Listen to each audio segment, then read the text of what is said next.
Hi, I'm Ashley from Sunny Maid, and today we are going to put together block 2 of our beginner skill builder sampler quilt.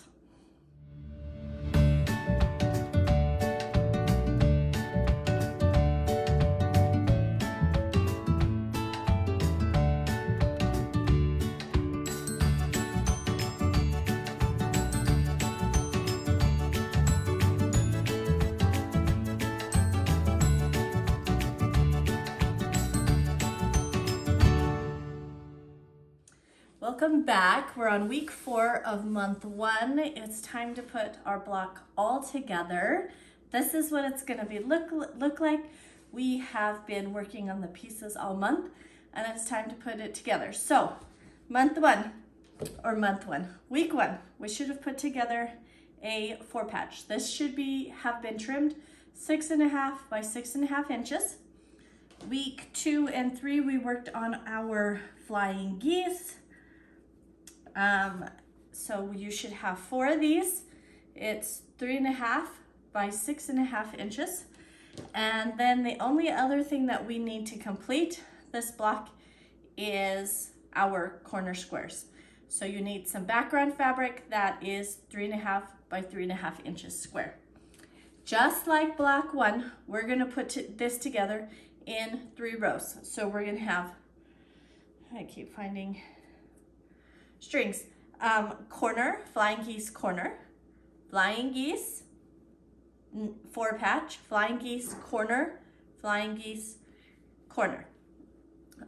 What do you need today? Besides your finished pieces, you need your cutting mat, because we're going to do an overall trim, some sort of squares so we can trim it at the end, rotary cutter, your sewing machine, and your iron. Make sure your iron is nice and hot. Now, if you want to see about anything that I am using in this video, I did put links that'll send you right over to Amazon in the description box. So I think that's it. Let's get started.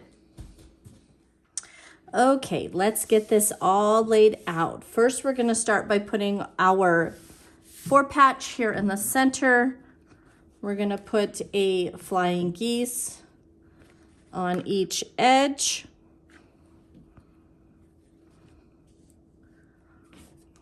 Okay, points are going out. The flying geese triangle is pointing in. And then we are going to put our corner squares in each corner, if my fingers will work. There we go. Okay, like I said, we're going to do this in rows. So 1 row, 2 rows, 3 rows. We're going to start by folding these up.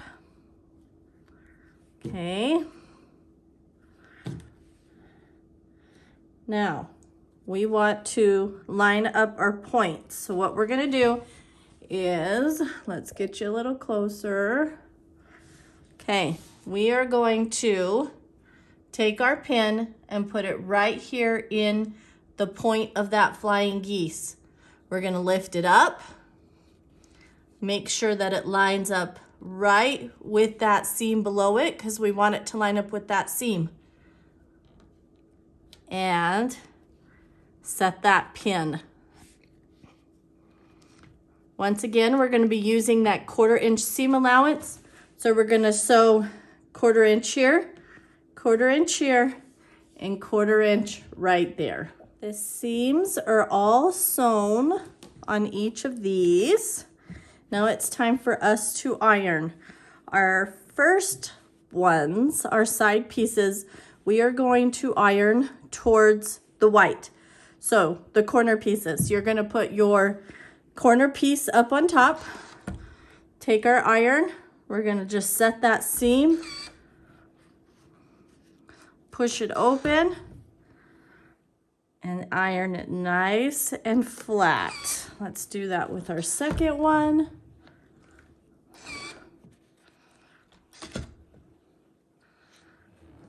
Okay. In order for our block to go together nicely, we're going to put the middle piece, the seams are going to go towards the 4 patch. So we're going to put the 4 patch up. We're gonna set that seam.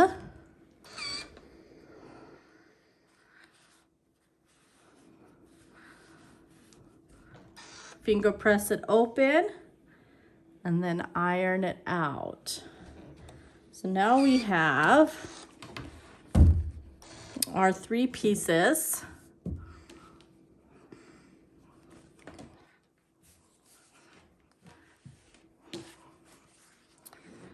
And we just need to add our 3 other pieces.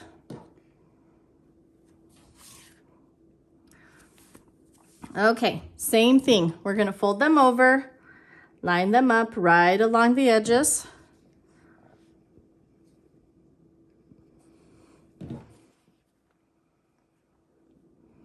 And we want to focus on our points right there.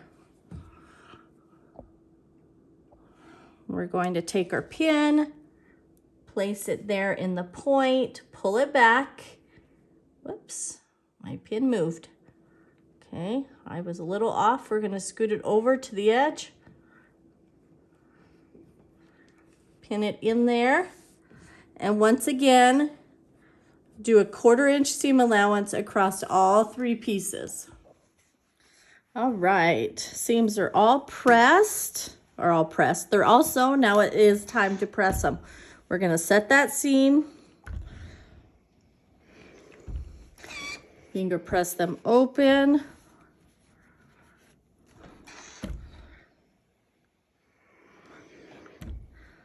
And get those all nice and flat.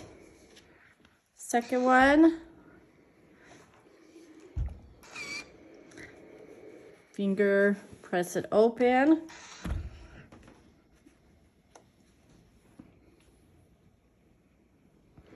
And give it a good press. It's now time for us to put our whole block together. We're going to lay it out just like this. So now it's time to sew our rows together. Now, when we're going to do our sides, we want to line it up in 3 different spots.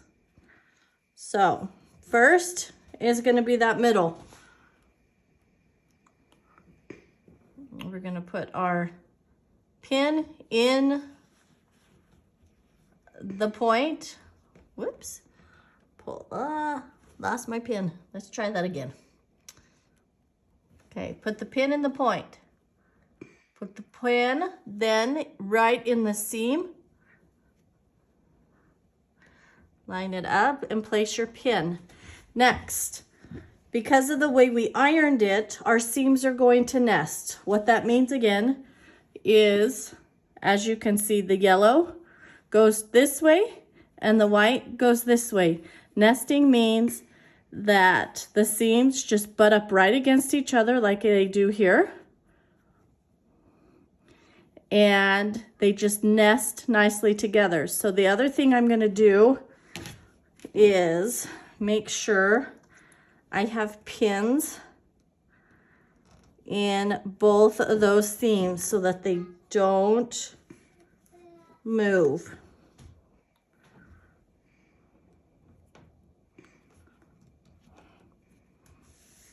All right, once again, 1/4 inch seam allowance right down the side. Make sure you line up your front corner, your top corner, and your bottom corner as you sew, and take those pins out. So once we do this side, then we're going to do this side, and then we'll get it all ironed nice and flat. Now, let me give you a little sewing tip. As you sew along, if you have a pin here, okay, you're going to be sewing along, sewing along, sewing along. You want to pull that pin out right as your foot gets to that spot so that it stays in place so it stays in place all the way until you get to where you want it to pass over. The other thing you want to note is when you're sewing on your flying geese, the seam, the needle should go right in that point, just below that point. so that you can see your point when you have it all ironed nice and flat. So let's talk about ironing this now. I could lay it just like this and iron it open like this. The reason I'm not going to do that is here at the point of our flying geese, there is a lot of fabric. We've got this seam coming in here, this seam coming in here. So when we're folding it open, there is a lot of fabric right here in which we need to lay flat. If we go this direction, we have a seam here, but it's only a single seam because it's of the 4 patch. So we're going to be bending back the 4 patch and folding it open instead of bending back that flying geese. Also, don't iron on top of your cutting mat. I've done that and I warped my cutting mat. So you want to, let me show you that again. You're going to lay it with your 4 patch up, iron it, and then iron it open on both this side and for this seam.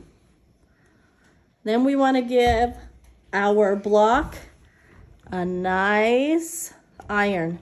The other thing I like to do is flip it over and make sure my seams are still going. Wow, I have a lot of threads. Our seams are all still going in the right direction. Okay, I might need to finagle a few of them so that they're lying a little flatter. There we go. Okay, we have a finished block. Next, make sure that my iron doesn't fall over. We are going to grab our cutting mat, place our block on this, and we're going to square it up.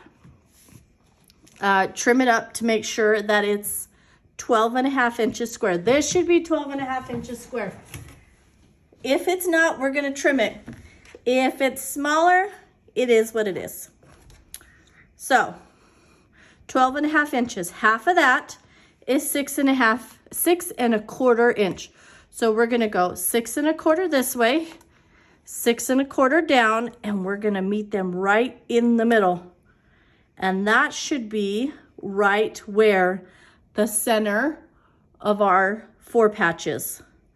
Because we squared up our 4 patch, our lines on our square should run exactly with the lines of our